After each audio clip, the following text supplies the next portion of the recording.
ناظرین، ایک دفعہ پھر آپ کو اپنے یوٹیوب چینل پر خوش آمدید کہتے ہیں۔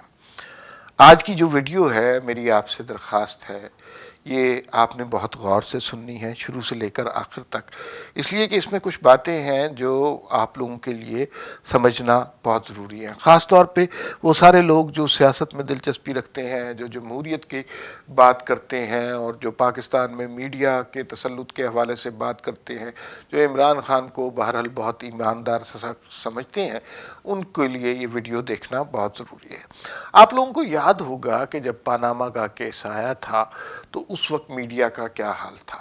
اس وقت میڈیا پہ قیامت مچی ہوئی تھی، ہر پروگرام میں ایک عدالت لگی ہوئی تھی اور کوئی نہ کوئی شخص ہاتھ میں کاغذ لہرا کے یہ کہتا تھا کہ یہ ثبوت ہے نواز شریف کے خلاف، یہ جائیدادیں ہیں، یہ سب کچھ۔ اس کے بعد اتنی بری مثالیں قائم کی گئیں کہ باتھ روم ٹب کے اندر بیٹھ کے رپورٹنگ کی گئی کہ یہ شہزادوں کے جو ہے عیاشیاں ہوتی تھیں اور یہ سب کچھ، وہ سارا منظر ہم لوگوں نے دیکھا۔ پاناما کے کیس میں ایک اور بات بھی یہ کہی جاتی تھی کہ پاناما میں جن لوگوں کا نام آیا ان کی لمبی لسٹ ہے، لیکن پہلے وزیر اعظم استعفیٰ دے تو پھر اس کے بعد دیکھا جائے گا۔ وزیر اعظم چلا بھی گیا، اس کے بعد آپ نے کبھی پاناما لسٹ کا یا پاناما میں جو لوگ مطلوب تھے ان کا نام سنا؟ کبھی اس بات کو سنا کہ وزیر اعظم کو عدالت نے تمام تر تفصیلات دیکھنے کے بعد صرف ایک اقامے کی بنیاد پر جو ہے وہ بے دخل کر دیا گیا تھا وزارت عظمیٰ سے؟ یہ تو اس وقت کا میڈیا تھا۔ اب آج کل کی صورتحال بہت عجیب ہے۔ آج کل جس کا دل چاہتا ہے وہ بنیادی بات یہ کہتا ہے کہ نہیں عمران خان بہت ایماندار ہے، عمران خان نے کوئی کرپشن نہیں کی، لیکن اصل میں اس کی ٹیم ٹھیک نہیں ہے جس کی وجہ سے یہ معاشی بحران پیدا ہوا۔ یہ سوچ میرے خیال میں جان بوجھ کے لوگوں کے ذہنوں میں ڈالی جا رہی ہے۔ خان صاحب کی دیانت کے کوئی ثبوت ہمیں آج تک نہیں ملے۔ فارن فنڈنگ کیس دیکھ لیجئے، آپ کے سامنے ہے۔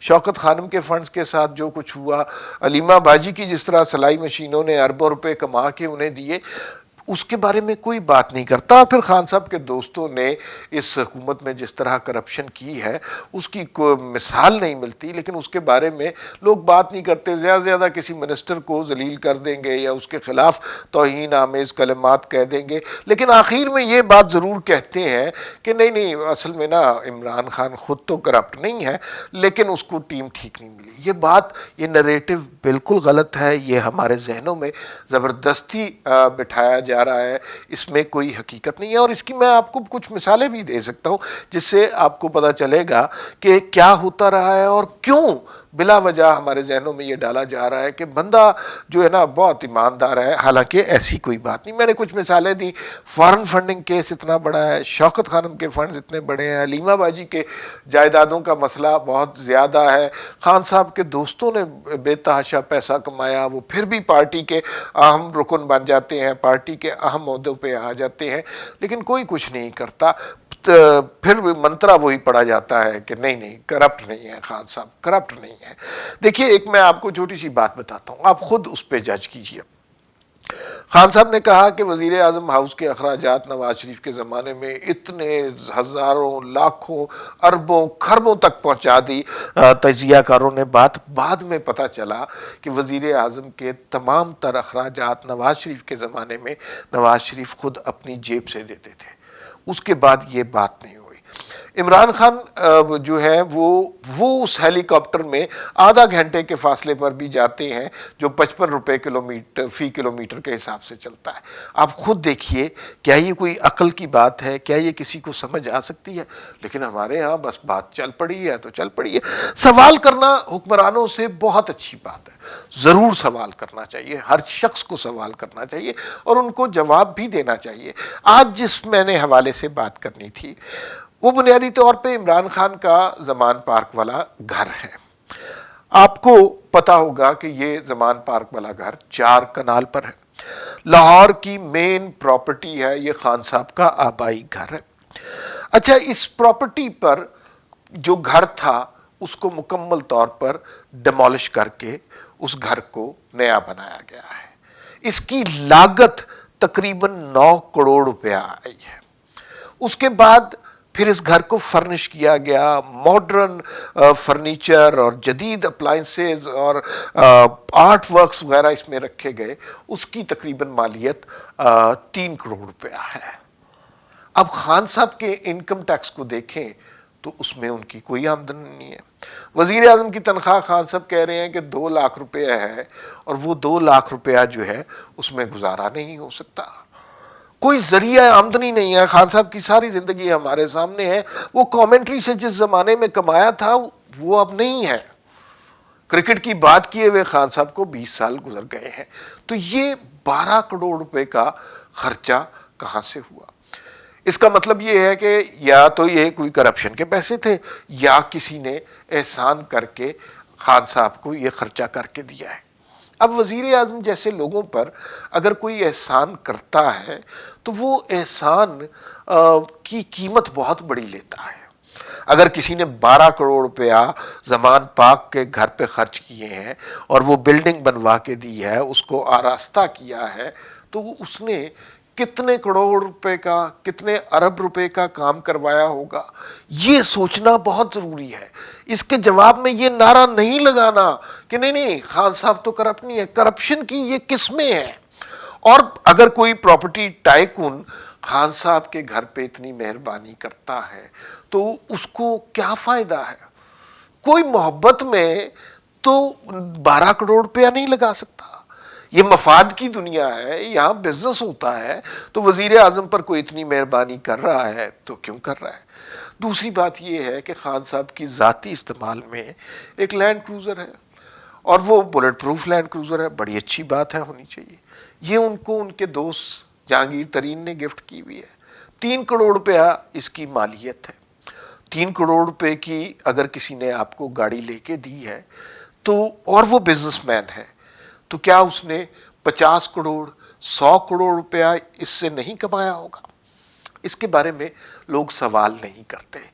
اور دیکھیے یہی لوگ تھے، اور نواز شریف کے گھروں کے بلوں تک اور ملازموں کی تنخواہوں تک، کچن کے اخراجات تک، باتھ روم کے نلکے تک، ہر چیز انہوں نے کنگھال ڈالے۔ اب جو سوال میں نے ریز کیے ہیں یہ امپورٹنٹ سوال ہے، ہو سکتا ہے اس میں مجھے کسی غلطی کا احتمال ہوا ہو، لیکن سوال کرنا تو میرا حق ہے۔ اس کے جواب میں آپ کو بتاتا ہوں کہ اس کے جواب میں کیا ہوگا۔